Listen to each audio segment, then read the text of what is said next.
Everybody, this is Stephanie, and as you know, I am a member of the regional clubs team at the Yale Alumni Association. Very happy to be back. It's been a minute. We are here today with another Yale Alumni Live, but before we get started, I do want to send a quick congratulations out to the newest members of the Yale alumni community, the class of 2021. They obviously just had a really historic graduation. We're really proud of them and pleased to be able to welcome them to the alumni community. So if you're class of 2021, congratulations and welcome to the family officially. So as you guys know, we have gone a lot of places on Yale Alumni Live. We've visited a lot of different people. We've learned from a lot of different folks about their professions, their careers, their lives. And today we're just gonna head right on over to New Haven and we are going to do a follow-up to an episode that we did back in the fall around what would have been the game, where we had my good friend Basie Gitlin join us to tell us the history of Morys. And so today we're bringing Basie back to talk about a tradition that has been depicted in movies and in television and is really beloved by the Yale community. So if you didn't already know what I was talking about, we are going to be talking about Morys Cups today and a little bit of the lure behind them, and Basie's going to give us some facts and maybe dispel some fiction. So I'm going to bring Basie on. We're really excited for you to be here with us today. So let's see if Basie is ready. I think he is live at Morys, which is really exciting. We'll tell you a little bit about what's been going on at Morys lately and when you can visit them. Give Basie a second to get connected with us. Thank you for being here this afternoon. Hi, Basie. Hello, hello. It's great to see you again. Great to see you, and it's great to be here at Morys. Yes, I see that. You are live from Morys, which is super exciting since we haven't been able to spend too much time at Morys this year. I know, but you not guys enough. but Morys is open right now, right? Morys is open, and even when I got here at about 2:30, there were still lots of people finishing up lunch. So yeah, it's open and vibrant and back. One of our favorite places to be. I know I cannot wait to get back. I'm obsessed with the truffle fries. It's embarrassing how many I can probably eat in one sitting. So just told that to everybody watching. But, you can't blame me. If you've had them, you know. So obviously, Basie, this is our second time on Yale Alumni Live together. So I'm grateful to you for coming back. If you guys missed it, Basie told us the history of Morys, and you can catch that on the Yale Alumni YouTube channel if you'd like to see a little bit more. But today, Basie is going to talk to us about cups. Before we get started though, Basie, for anybody who doesn't know you, and I know you've got a following, can you please just tell everybody a little bit about yourself and your role at Morys? Sure. So I graduated from Yale College in 2010. These days, I am the Director of Development for Yale University Library and Yale Collections by day, but I'm also involved with lots of different Yale-affiliated things, and happily that includes Morys. So my dad, Jay Gitlin, and I wrote a history of Morys that was published in 2014, loosely coinciding with 100 years of Morys being located here at 306 York Street. And have been on the board since around that time as well. Great. So Basie, let's jump right into it. Morys Cups have been the center of celebrations at Morys for a very long time. And right before you joined, I was saying, those cups have been depicted in movies and television and are really, kind of known in pop culture. So let's talk about it. Let's tell everybody a little bit about the history that we know and kind of where we're at today with the cups. So jump right in. Absolutely. Thanks. So Morys and Cups are sort of totally intertwined and have been for a really long time. But when we say a cup and thinking about Morys, we could be talking about several different things. We might be talking about what looks like a trophy itself, the object itself. And later on this afternoon, I'll show you a couple of really amazing examples that I've never spent so much time up close and personal with until preparing for this. So you might be talking about the object itself, which many of us have had experiences drinking various things from over time. You might be talking about that drink, which is traditionally a sparkling wine-based, almost like a punch that is served in this vessel. Or you might be talking about the Morys Cup, which is an award affiliated with Morys that celebrates conspicuous service to Yale. And I'll actually show you a little bit later an example of the very first Morys Cup that was awarded in 1928. So cups themselves are sort of part of 19th century lore. They're part of university life. They're part of athletic life. They are created for commemorative special occasions. And it's very much in that tradition that Morys Cups emerge.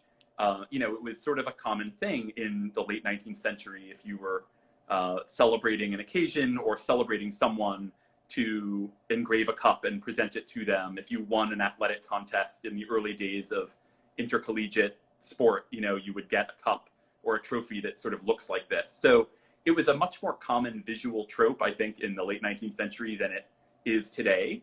So it's that tradition that they emerge from. One of the most well-known cups that's available at Mory's, but also has an interesting history, is the Velvet Cup, or Black Velvet, which I believe at least comes from from Queen Victoria in mourning in 1861. And so this, even the champagne is in mourning by mixing porter in with it to have this sort of dark and light, slightly effervescent combination. And so the Velvet Cup that you order at Mory's is still based on that 19th century concoction. So that's sort of the origin story of cups as something that have been a part of Mory's lore for a long time. Maybe what I'll do now is show you a few examples of really interesting early ones that we have. And I'm going to call on Carla Cruzoni, the general manager of Mory's, to help, since I only have so many hands here. But we've gotten out a few of the amazing ones to share with you. Yeah. So here's Carla. Hi, Carla. and here is a really amazing early cup. So you can see that this has 6 handles. It's a pewter kind of trophy, and this comes from the 1880s and is really one of the most interesting artifacts at Mory's. This was the cup that was used by the cup men, who were a group of students who were sort of created by Eddie Oakley. Eddie Oakley began as the assistant manager of Mory's when the Moriartys still ran Mory's in the 1880s.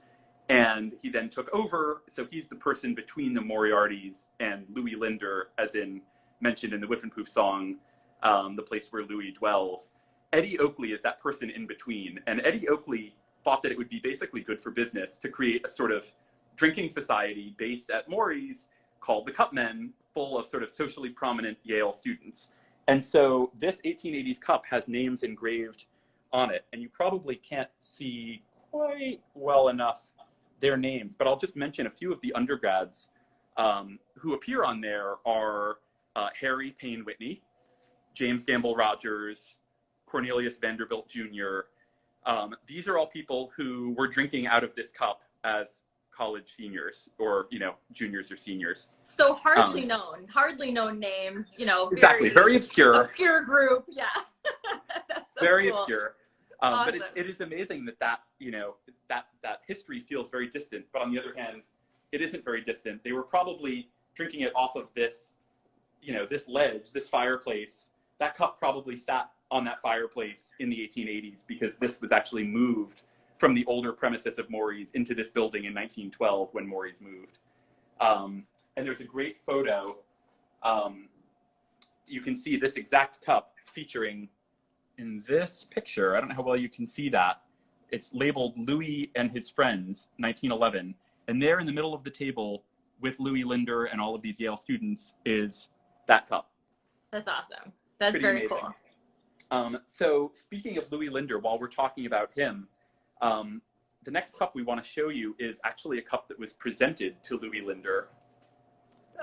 Ta-da! And so I don't know how well we can see the engraving here, but maybe you can just make out his name.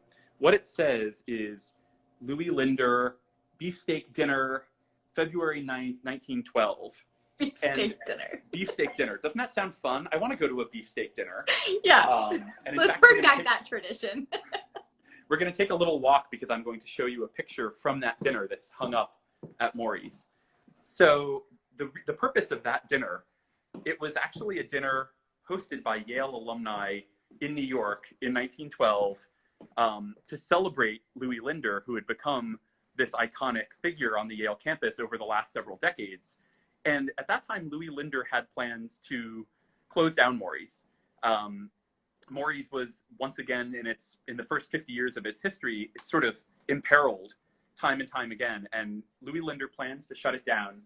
And this dinner was in part a sort of alumni rallying cry saying, you can't do this. This is too important to the Yale we know. And it starts the movement that later that year in 1912 moves Morys from a private institution into a membership association. That's why it is still the Morys Association, and it's still a member club. That happens in 1912. And here is that beefsteak dinner. There's a picture of it on the walls here. And it took place at Rice and Weber's German restaurant in New York. And you can see in the middle there, Louis Linder, and there is that cup that was presented to him that night. So still here. Thanks, Louis.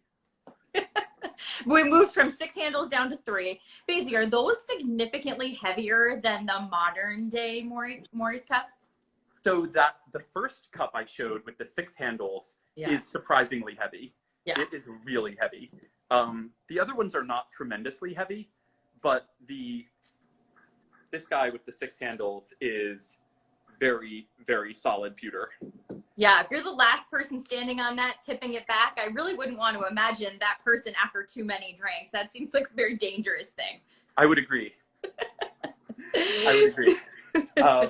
So in fact, that's a good segue, because the next cup that I'm going to show you is a little bit smaller, a little bit more modest. And this is, see that there. And in fact, this one is a little more easy to see. It says Morys at the top there. Yeah. And it says 1849, which is not true. Morys was not founded in 1849, but it was a myth that began to be propagated in the 1920s when this was issued. And then it says here 1928. And this was awarded to Thomas Albert Dwight Jones from the class of 1908, Sheffield Scientific School. And it says, for conspicuous service to Yale. So the story behind this cup is that Tad Jones, as he was known, was the head coach of Yale football, and had apparently a very victorious 1927 fall season, retires after that season, and in early 1928, there's a celebratory dinner held for him right here at 306 York Street, celebrating his contributions to Yale football. And at that dinner, he is presented with this lovely little cup for his conspicuous service to Yale. And that starts a tradition from 1928 to the present day of people being awarded the Morys Cup for conspicuous service to Yale. And so the cup goes from this 19th century kind of rowdy collegiate artifact of drinking to going back to its trophy purpose, celebrating people who have made, who have served Yale in really important ways over time. And as I said, that's a tradition that continues. And it's interesting that it actually predates the Yale Medal, which is the highest award of the Yale Alumni Association, by several decades. The Yale Medal, I think, doesn't come into existence until the early 1950s, and the Morys Cup predates the Depression even. So most recently, in 2019, the Morys Cup was awarded posthumously to Elga Wasserman in 2019, marking the 50th anniversary of coeducation in Yale College. And that was only the second time that it had been awarded posthumously. So I love that you call it an artifact of drinking. I think that's a very dignified way to put it, especially, we failed to mention at the very beginning that Basie and I had originally planned to do this during Feb Club, which is obviously an extremely popular time for Yalies to gather in a very social manner, and there have been a lot of Morys Cups involved over the years. But right now, obviously, we're on the heels of commencement, which would have included probably a lot of Morys Cups, and we're actually getting ready to launch some virtual reunions this weekend. So I want to talk a little bit about the drinking artifact a little bit more, because there is so much curiosity about the cups and how to order them, when to order them, what's in them. I know we can't say too much, but I know Carla's there and can field some of these questions too. But if you guys want to just talk a little bit about how many cups there are and the circumstances under which they're ordered. We know that a lot of classes clubs and athletic teams, hi Carla, have their own cups. So let's just talk a little bit about the cup menu, if you would, for a minute there. And I'm going to turn this over to Carla, who knows much more about that than I do. Awesome. Thank you, Basie. Hi, Carla. Hey, good to see you. You too. So tell us about like the cup menu a little bit. Sure. Traditionally, there are, I think it's almost 8. There is, and you order by color. So there's a gold cup, red cup, green cup, blue cup, velvet cup, and I think that's it. Purple cup? Purple cup also. And so each one is slightly different flavors. Some of them are familiar. The gold cup is sort of like the entry-level cup. It's kind of based on a mimosa, so it's not too threatening. The green cup is for higher, just another league of person with a green cup. So they all have different flavors, and you can order them. And your bartender will fill a cup with that mix, and it's generally sparkling wine, some kind of coloring agent, some kind of an alcohol, some kind of a fruit juice. So it's a punch. And so, Carla, which one would you say, in your experience, because you've been at Morys a few years now, which one is the most popular cup typically? Probably the gold, because it's the most universal. They have different, certain teams will order the green cup only. SOM likes to order, I think, the green and the gold. Certain cohorts there, probably the green and gold cohort makes sense. But each group that orders it kind of has their favorite, sort of their tradition that they use. And in each group uses it for a different reason. So we'll get, in pre-COVID times, obviously, the swim team would come in and they would use it as a way to initiate the freshmen, and we would give them a non-alcoholic cup. So all of the elements without the alcohol, because it was, and they would use it as kind of a getting to know you kind of thing. So instead of just passing it around and drinking it, they would, whoever had the cup would talk about themselves. So it's kind of like an orientation kind of thing. And so groups would use it in those kind of different ways. Teams, different groups would use it to commemorate the beginning of the year, the end of the year. Everybody used it in a different way. Not everyone just came in and slammed. I'm sure that happened a little bit from time to time, but I know the traditions run deep at Yale. So if anybody's watching right now and has a cup for their club or their sport, please feel free to drop your favorite one in the comments. We'd love to see it. Carla, I don't know how much you can say about this, but there is a rumor that we had to confront last time Basie and I talked about some other cups, maybe some off-menu cups. Is there anything that you can say about that, or shall that remain a mystery for now? There is, I'll talk about it as a legend. So there's the legend of the Black Cup. And that it is so incredible that only permission can be given to have the cup given by the president of Morys, the president of Yale, or the president of the United States. I have had to call the president of Morys a couple of times to obtain permission. I've never had to call the president of the United States or the president of Yale. Well, I mean, I'm sure you have them on speed dial somewhere if it was absolutely necessary. I love that. That's so much fun. I love the mystery of it all. I think it's great. And, Carla, we've had a couple of clubs that have told us that they have purchased their own cups so that they can have it in their hometown, so that when they want to have celebrations, they can take part in that Morys tradition. So is that something that anybody can do? Tell us a little bit about how clubs are able to get a cup, or how teams are able to get a cup, and kind of how that process works. When people have a cup, we can ship it to them, and we have done that generally every year around Feb Club. We'll ship, 4 or 5 to the different alumni happenings around the country, around the world. Mm-hmm. I did ship out one this week for one. This week we got creative with a couple of classes. The medical school class of 92, this Friday, they're having their reunion, and we are actually going to, it's by Zoom, and we are actually going to Zoom in from Morys, make a cup on camera for them, and then sing a song, and then we'll Zoom out, and then they'll continue with their reunion. So we found ways to get kind of creative with it this year, since we didn't allow people to actually drink from the cups, which seemed to make sense from a public health standpoint this year. Understandable. So actually, my favorite, not to interject, but to interject, my favorite adaptation that Carla and her team very creatively did was turning the cups into a sort of sippy cup, where you mix the ingredients in almost like a Capri Sun pouch kind of a thing, and with some ice in there, and it's zipped up with a straw, and so you get the same cup experience, but without the licking everyone else's mouth around the edges of the cup kind of part of it. Which is, So that wasn't a bad idea. That seems like a pretty good thing moving forward. Who doesn't want a juice pouch of a Morys cup? I love that. So Carla, if a club out there is watching right now, or a class for their reunion, can they order cups in the future, and how can they do that? Yeah, we definitely prefer if it's a cup that they own, because people actually do own these. Mm-hmm. So if there's no problem, if they actually own a cup, we'll ship them their cup, no problem.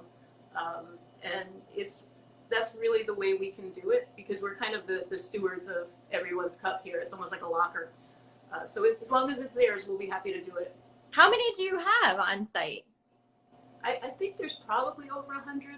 Some clubs elect to keep it on their own premises. Maybe they have their own clubhouse, or a member keeps it for them.